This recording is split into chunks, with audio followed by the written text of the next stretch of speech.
Une entrée historique au Parlement polonais. Anna Grodzka, 57 ans, est la première députée transsexuelle à venir siéger dans cet hémicycle.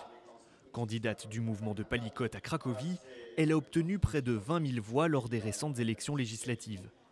Aujourd'hui, elle assiste à une initiation pour les nouveaux députés, l'occasion de prendre ses repères, bien qu'elle ne réalise toujours pas ce qui lui arrive. Être candidate, c'était déjà une victoire pour moi.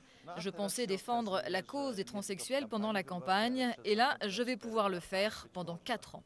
Si la politique est une nouveauté pour elle, Anna Grodzka était déjà très engagée en faveur des personnes transsexuelles. Présidente de l'association Transfusia depuis 2008, elle mène son propre combat depuis l'âge de 11 ans. Lorsque petit garçon, elle s'est donné elle-même le prénom Ania. Depuis, elle a vécu une vie d'homme, a fondé une famille. Ce n'est qu'en 2007, après son divorce, qu'elle s'est fait opérer.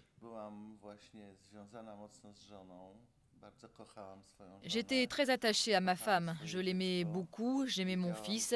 Je savais qu'une telle décision mettrait fin à notre couple. Depuis sa correction d'identité, comme elle l'appelle, Anna a perdu beaucoup d'amis. Mais elle en a aussi gardé quelques-uns. Robert Biedron, son voisin au Parlement polonais, est un activiste pour les droits des homosexuels. Lui aussi vient d'être élu député pour la première fois. Ensemble, ils sont déterminés à faire valoir les droits des minorités en Pologne, d'autant qu'ils se connaissent très bien. Moi, je connaissais Ania alors que c'était encore Christophe. Je travaillais avec Christophe. J'ai observé la période durant laquelle il a corrigé son identité. Maintenant, quand on regarde Anna Grodzka et pas Christophe, on voit bien qu'elle a une nouvelle vie. Dans les loges du Parlement, Anna prend volontiers la pose devant les photographes. En quelques semaines, elle est devenue la députée la plus remarquée de l'Assemblée, mais aussi un espoir pour une minorité de Polonais qui mènent un combat identique au sien.